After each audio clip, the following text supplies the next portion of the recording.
Shalom, kelas pendalaman Alkitab episode 3 dengan yang bertajuk Allah Bapa.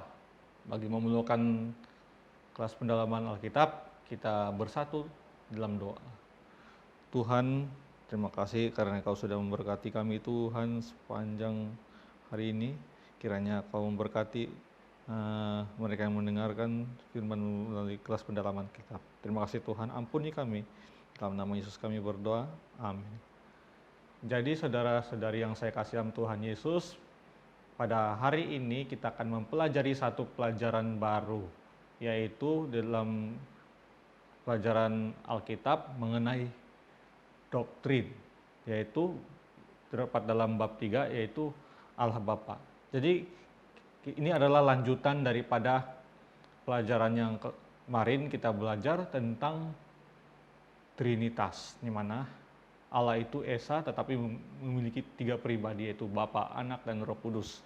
Nah, pada saat ini kita akan membahas pribadi yang pertama daripada Trinitas, yaitu pribadi Allah Bapa. Jadi siapakah Allah Bapa itu? Kita akan lihat pelajaran kita. Jadi di sini mengatakan bahwa Allah Bapa merupakan pribadi yang pertama dalam Trinitas. Dia sehakikat dengan Anak dan Roh Kudus, yang berarti dia memiliki sifat yang sama dengan Anak dan Roh Kudus. Allah Bapa melakukan segala sesuatu melalui firman dan Roh-Nya. Nah, di sini dia katakan bahwa Allah Bapa itu pribadi yang pertama dalam Trinitas. Tapi bukan berarti Allah Bapa itu lebih tinggi dari Allah Anak dan Allah Roh Kudus. Allah Bapa dikatakan sehakikat dengan Anak dan sehakikat juga dengan Roh Kudus, berarti sama. Jadi mereka sederajat, sama-sama maha kuasa, sama-sama berada di kekuasaan yang di atas semua ciptaan Tuhan. Nah, jadi dikatakan sini Allah Bapa dia melakukan segala sesuatu pekerjaannya, rencananya melalui firman dan Roh-Nya.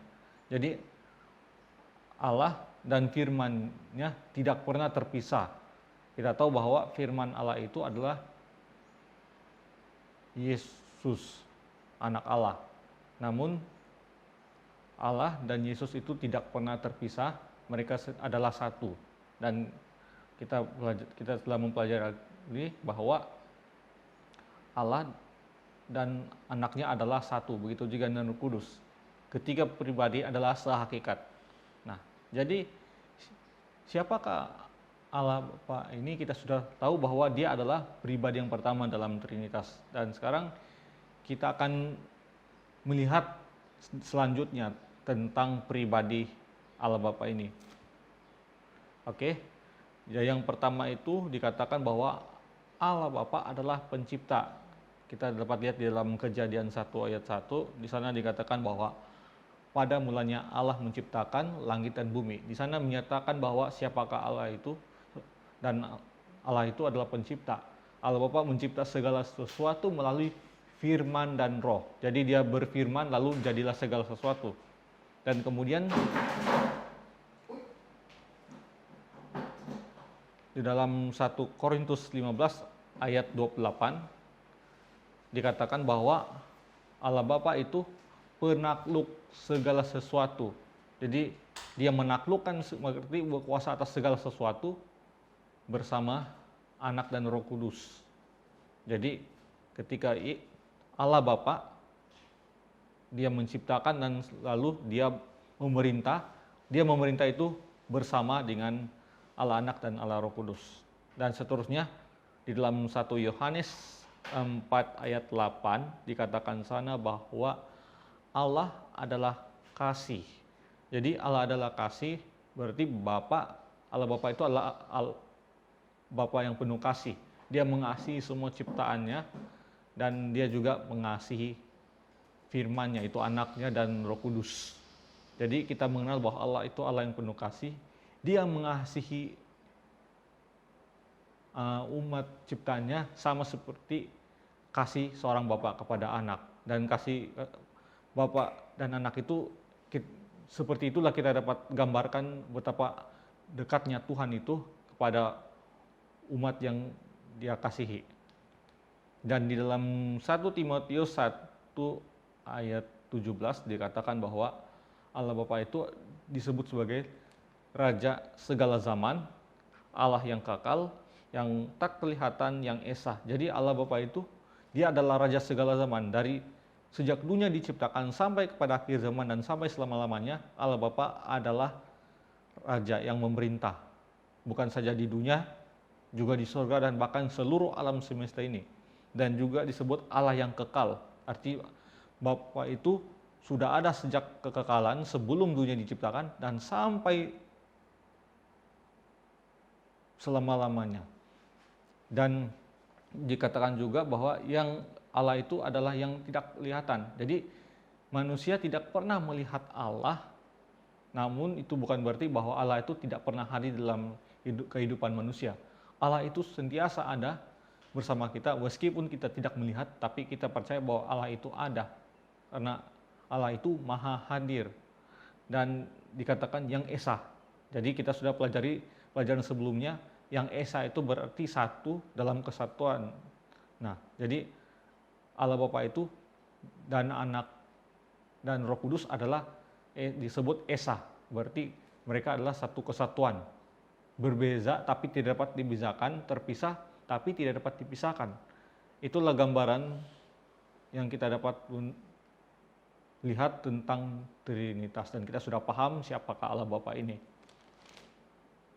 Dan ini adalah sekarang kita lihat apakah sifat Bapa.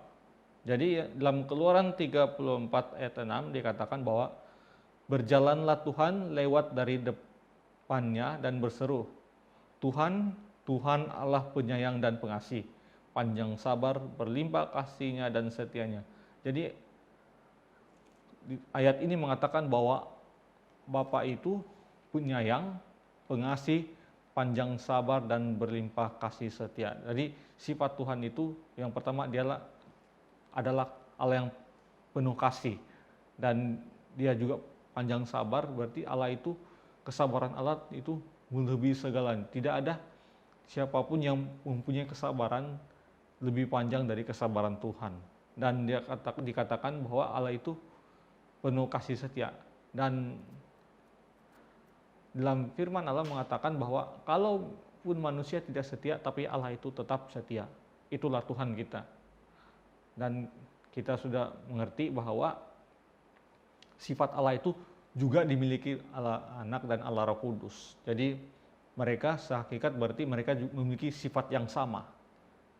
Bagaimana sifat Allah Bapa, begitu juga sifat Allah Anak dan Allah Roh Kudus. Dan seterusnya kita dapat melihat apa peran Allah Bapa.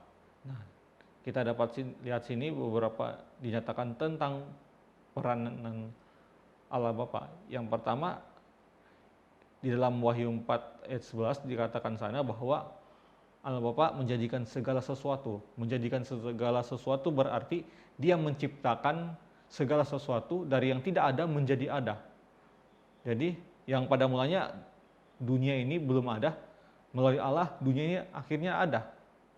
Dan seterusnya di dalam Yakobus 1 ayat 18 dikatakan bahwa Allah Bapa menciptakan melalui firman-Nya. Firman-Nya itu adalah kalimat atau perkataan Tuhan.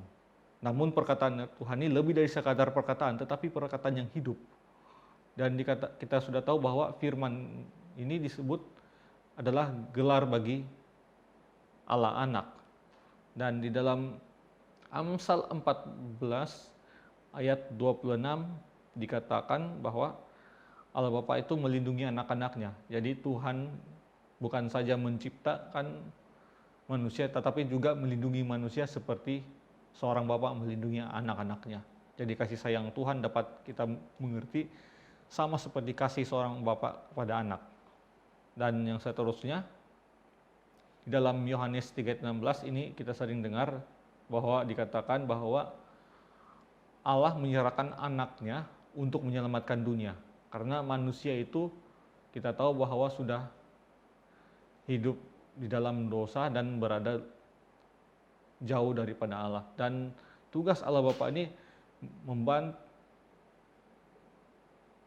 tugas Allah Bapa ini menyerahkan anaknya untuk menyelamatkan manusia dari kematian. Yang seharusnya manusia itu tidak layak diselamatkan, tetapi oleh karena Tuhan mengasihi manusia, maka Tuhan mengutus firman-Nya yaitu Yesus untuk menjadi penyelamat bagi manusia. Dan yang kita tahu bahwa ditekankan lagi, diulang, ayat ini ditekankan lagi dalam 1 Yohanes 4 ayat 11.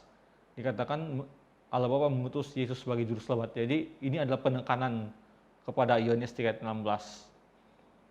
Dan seterusnya juga di dalam Yohanes 14 ayat 16, peran Allah Bapa yaitu mengirimkan penolong yaitu Roh Kudus. Jadi bila mana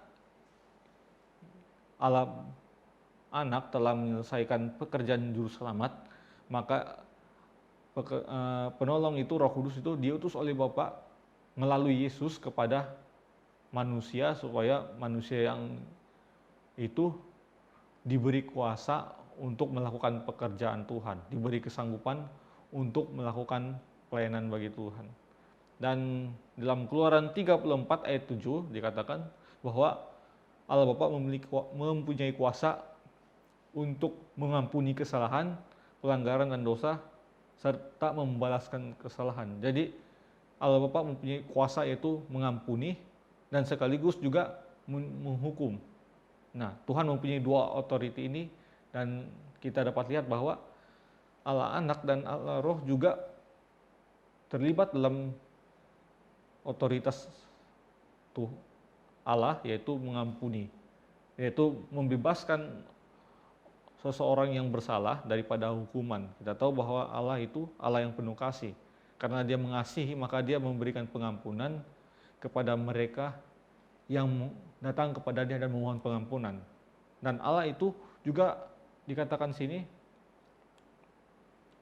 bila mana Tuhan memberikan kesempatan untuk mengakui dosa namun tidak dilakukan, maka Tuhan akan membalaskan kesalahan kepada mereka yang tidak mau mengakui dosa mereka.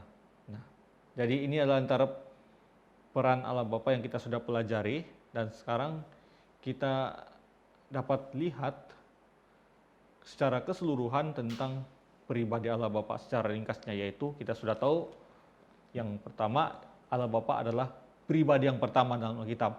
Dia sehakikat dengan Allah Anak dan Allah Roh Kudus. Sama-sama Maha Kuasa, sama-sama mereka kekal sejak dari kekekalan sampai selama-lamanya. Dan Allah Bapa memiliki peranan, dan peran itu juga melibatkan Allah Anak dan Allah Roh Kudus. Jadi bila mana Allah Bapa menciptakan, Anak juga terlibat, Anak dan juga Roh Kudus.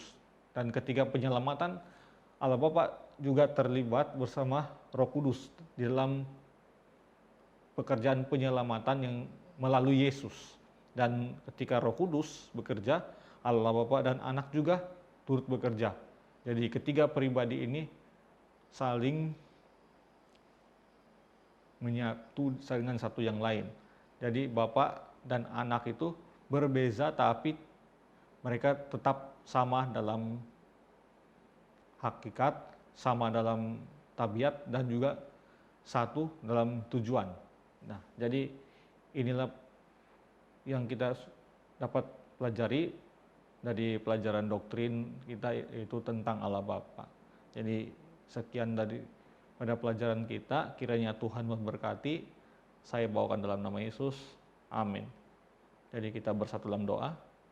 Ya Tuhan, terima kasih Tuhan, Engkau sudah memberkati kami dalam pembelajaran firman-Mu mengenai Allah Bapa. Kami sudah mengenal bahwa Allah Bapa adalah Allah yang penuh kasih, mengasihi kami seperti seorang Bapa mengasihi anaknya. Terima kasih Tuhan, kiranya Engkau terus menuntun kami agar kami dekat kepada Engkau. Ampuni kami orang berdosa Tuhan, agar kami layak untuk berada di hadirat-Mu. Terima kasih sekali lagi ya Tuhan. Inilah doa kami, dalam nama Yesus kami berdoa. Amin.